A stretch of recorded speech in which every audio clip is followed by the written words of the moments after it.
তো এই আলোচনার প্রথম পয়েন্ট হচ্ছে, জ্ঞান যখন পাশ্চাত্যে চলে গেছে, পাশ্চাত্য জ্ঞানকে কক্ষিগত করেছে। তারা জ্ঞানকে সর্বসাধারণের জন্য, সকল দেশের জন্য, সারা পৃথিবীর মানুষের জন্য উন্মুক্ত করে দেয়নি। আর যখন মুসলমানদের কাছে ছিল তখন তারা এটি উন্মুক্ত রেখেছিল। তার আগের পয়েন্ট কি ছিল? যে জ্ঞান অর্জনের জন্য সফর করতেই হবে। কোনো স্টুডেন্টের মনে যদি এরকম থাকে যে না আমি সফর করব না, তাহলে এটাও হীনম্মন্যতা, এটাও প্রোডাক্টিভিটির অভাব।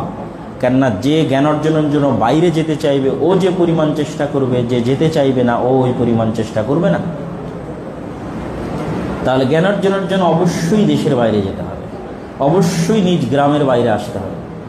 নিজ গ্রামের স্কুলে যখন তোমরা পড়তা তখনকার অনুভূতি এবং এনভায়রনমেন্ট, আশেপাশের পরিবেশ কেমন ছিল, আর যখন নটরডেমে এসেছো তখন এখানকার আশেপাশের পরিবেশ তোমাকে যে নতুন অভিজ্ঞতা দিচ্ছে, নতুন চিন্তা ভাবনা দিচ্ছে, ঠিক এই দেশের গণ্ডি পেরিয়ে যখন দেশের বাইরে যাওয়া হবে তখন এটা আরও বড় এক্সপিরিয়েন্স এবং আরও বড় চিন্তা ভাবনা দিবে।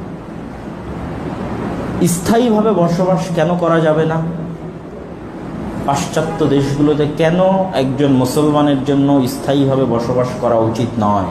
তার কয়েকটা কারণ বলি। জ্ঞান অর্জনের জন্য যাবে, জ্ঞান অর্জন শেষ হলে ফিরে আসবে। স্থায়ীভাবে বসবাস করা উচিত নয় এই